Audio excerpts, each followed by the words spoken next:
Adakah anda seorang peminat drama Korea ataupun sedang merancang perjalanan ke Korea tak lama lagi? Saya ada satu buku yang pasti bermanfaat untuk anda dan anda mesti baca. Mesti baca sebab dia best dan sangat sesuai dan memang ditulis untuk orang macam anda. Saksikan buku tersebut selepas visual ini. Klik butang subscribe dan juga ikon loceng untuk tidak ketinggalan tips-tips hebat dari kami. Assalamualaikum dan salam sejahtera. Bertemu kembali kita dalam satu lagi episod Malaysia Membaca bersama saya, hos anda, Sabri Hassan. Dalam episod kali ini, seperti telah saya janjikan sebentar tadi, kita akan membedah sebuah buku ataupun review sebuah travelog ke Korea. Jadi, episod kali ini sangat sesuai kepada anda. Pertama, kaki jalan yang suka berjalan, yang bercita-cita nak shopping ke Korea ataupun nak tengok pemandangan di Pulau Nami Island ataupun di Jeju Island. Dan peminat-peminat drama Korea yang sahabat hari tengok lokasi-lokasi penggambaran drama Korea supaya anda lebih dapat menjiwai drama tersebut, maka buku ini sangat sesuai. Saya rekomenkan kepada anda. I Am a Backpacker Korea, tulisan Tuan Halian Azurin. Sebelum kita pergi lebih lanjut, izinkan saya bercerita sedikit mengenai background buku ini. Buku ini adalah tulisan Tuan Halian Azurin. Beliau merupakan seorang bekas pelajar Malaysia di Korea dan dia, basically kita dapat insider lah daripada local, boleh kita cakap daripada local boy, Malaysia local boy yang dekat sana, yang sudah tinggal di sana selama beberapa tahun. Jadi beliau cukup arif dengan tempat-tempat yang best, tempat-tempat yang seronok dilawati dan tempat-tempat yang sesuai dengan jiwa orang kita, orang Malaysia. Buku ini diterbitkan oleh Putih Press seperti yang kita telah kongsi dalam beberapa episod sebelum ini. Putih Press merupakan imprint penerbitan PTS Publishing House, sebuah syarikat penerbitan berbahasa Malaysia yang paling besar di Malaysia.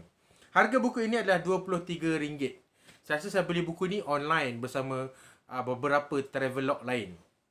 Baiklah, buku ini saya sangat sarankan untuk dibaca oleh peminat drama Korea dan kepada traveller-traveller yang sedang merancang perjalanan ke Korea. Sebab buku ini sangat informatif. Kalau anda tengok, penuh dengan gambar-gambar dan sedikit sejarah Korea. Tak sedikit, agak substantial juga. Sedikit, maksudnya penulis memberikan background kenapa sesuatu tempat itu macam tu, background Korea, hubungan antara Korea Utara dan Korea Selatan. Basically, kalau anda tak suka sejarah, jangan bimbang. Dia tak terlampau banyak macam buku sejarah. Dia cuma mau supaya dapat memberikan kita konteks, supaya kita faham tempat-tempat kita lawati dan kita faham kenapa Korea jadi macam tu. Itu yang bagusnya. Saya rasa itu yang lebih special sikit travelog ni berbanding dengan travelog lain, sebab dia provide konteks kepada sesuatu tempat yang kita nak lawati itu. Itu satu. Keduanya, yang bagus juga sebab contohnya bila dia pilih sesebuah landmark tu, dia ada cakap kenapa anda perlu ke situ, kenapa tempat ni best. Jadi itu saya rasa something yang itu added value, sebab beliau kongsikan beberapa landmark, bukan beberapa lah, beberapa kalau saya, kalau lebih, kalau kurang daripada, kalau 6 7 mungkinlah beberapa, tapi saya beliau kongsi banyak, maybe berbelas-belas landmark. Saya tak kira spesifik, tapi memang banyak. Jadi tak semua landmark tu wajar ataupun menepati dengan minat kita. Tak semua landmark tu kita rasa kita nak pergi. Jadi bila beliau highlightkan kenapa tempat ini best, kita tahu, oh kalau ini macam kenapa tempat ni best, point terbaik untuk satu tempat tu kalau tak ngam kita, tak apa, kita boleh pergi tempat lain. Jadi kita tak pergi tempat tu. Dan jadi kita macam tak adalah macam kita pergi sampai sana, alah ini je, supaya tak adalah perasaan macam tu kan. At least kita dah tahu siap-siap apa ada kat situ, berbaloi tak kalau kita nak pergi, sesuai tak dengan minat kita. Jadi kita boleh pilih kat mana kita nak pergi. Itu yang saya suka mengenai buku ni. Dan seterusnya, saya rasa kalau setakat benda yang frasa-frasa bahasa Korea waktu nak membeli belah tu, itu okey. Ramai orang akan find it helpful. Tapi pada saya, dia macam okey-okey je lah info tu. Boleh. It's good. It's good. Cuma satu yang saya suka, satu lagi, sebab beliau ada tunjukkan makanan-makanan di kedai-kedai makanan segera, ke kedai 7-Eleven macam tu, yang halal. Itu saya rasa itu macam okey, kita tak adalah macam kita pergi ke negara orang, kita nak makan makanan yang basically kalau kita nak pergi ke negara orang, kita mestilah nak taste makanan lokal dia, betul tak? Tetapi kalau kita ada gambar-gambar snack macam ni, dia akan membantu memudahkan kita. Contohnya, okey dia. Contoh kalau ada gambar snack macam ni. Sebab pengalaman saya kalau pergi ke Jepun, kita memang sushi kita makan, memang kita makan makanan yang makanan lokal, orang cakap kita nak try macam mana makanan Jepun. Tapi bukan setiap masa sebab kadang-kadang dia mahal. Jadi kita mungkin makan sehari sekali ataupun sehari 2 kali. Tetapi sebab kita banyak berjalan, kita banyak menggunakan tenaga, perut kita kadang-kadang tu akan lapar dengan kerap. Jadi kalau ada snack-snack macam ni dah ada gambar, senang kita nak pilih. Oh, ini kita boleh makan, ini kita boleh makan. Bukan setakat boleh makan, maksudnya ini okey kita boleh beli, ini kita boleh beli, ini kita boleh beli, dan kita boleh makan tanpa was-was untuk alas perut in between tu. Itu yang bagus. Sebab the importance of this is very understated lah. Macam pengalaman saya, sebab diorang makan snack diorang di Korea, di Jepun pengalaman saya, tapi saya percaya di Korea pun, ini membantu saya untuk research trip saya seterusnya ke Korea. Dia, sebab tulisan pun dalam bahasa mereka, tak ada terjemahan English. Jadi kadang-kadang kita tak sure, kadang-kadang snack itu kita nampak it is just a snack. Tapi contohnya macam pengalaman M&M's. M&M's di Jepun, dia ada yang colour pink. Lepas saya check, maksudnya saya double check jugalah. M&M's is okay, halal.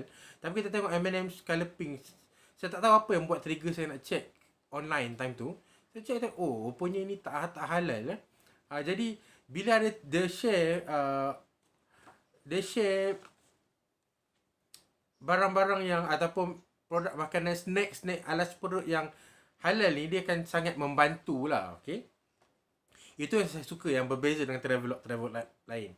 Yang sama macam saya rasa kita nak tengok apa sisi perbezaan dan kalau ada penambahbaikan yang perlu dibuat kepada buku ni, kepada buku-buku travelog yang kita review kan. Kita kalau boleh kita tak nak review benda yang sama dalam setiap buku yang ada. Jadi kita nak tengok, nak highlight apa yang benda ni, apa buku ni berbeza dengan buku-buku yang telah kita review sebelum ni. Okey, satu lagi yang saya rasa membantu dalam mana-mana travelog yang wajib ada adalah itinerary. Cuma itinerary dalam buku ni dia lain sikit. Dia tak ada masa, dia ikut hari. Dia cadang ini hari, kemudian tempat-tempat yang nak pergi dalam beberapa paragraf. Dia tak ada macam kalau ada orang dia buat ikut table. Masa pagi kita pergi mana, petang kita pergi mana, malam kita pergi mana. Tapi dalam buku ni dia memang ambil cara yang santai, supaya orang tu boleh baca di cadangan dia, kalau orang tu, supaya orang boleh customize lagi nak pergi mana. Cuma saya rasa bahagian itinerary-nya agak ringkas. Kalau boleh ditambahkan dengan kos dalam itinerary tu, sebab dia hanya okey, hari ni cadangan macam ni, hari ni cadangan macam ni. Kalau ada timeline dan juga pecahan kos, perincian kos dalam itinerary itu sendiri, tanpa orang perlu pergi ke info landmark, itu lebih baik. Jadi kita boleh tengok sekali dan potong kat itinerary tu tempat kita beraksi. Tak payahlah kita macam okey, kena ambil satu kertas, kita nak plan kat sini, duit banyak ni, okey ni perjalanan kita, jadi kena buat semula. Tapi kalau itu saya rasa di mana point buku ni boleh diperbaiki lah. Tapi overall it is a good book, dan seperti banyak travelog lain, buku ni sangat membantu kita. Kalau kita boleh dapat maklumat ni di internet sebenarnya, tetapi macam mana travelog ni membantu supaya kita ada satu benda untuk dipegang, kita boleh pegang. Dan time kita travel ke Korea nanti, kalau ada apa-apa kita rasa, kita boleh letak tanda. Oh, kat sini. Oh, tempat boleh bersolat kat taman dekat sini. Oh, tempat penginapan yang murah dekat sini. Oh, kalau nak pergi ke tempat ni macam ni cara dia. Jadi benda tu kalau kita print sendiri ataupun kita tulis, kita mungkin salah letak, etc. Tapi kalau kita ada satu buku ni, kita boleh pegang buku ni sebagai kita punya peta definitif, supaya macam kita boleh tahu sebagai panduan kita bila sampai di Korea nanti. Itu bagusnya kalau kita ada travelog sebiji macam ni kita pegang untuk membantu kita di destinasi kita nanti. Baiklah, sehingga setakat ini saja. Sebelum itu, buku I'm a Backpacker Korea tulisan Tuan Halian Azurin saya beri 7/10.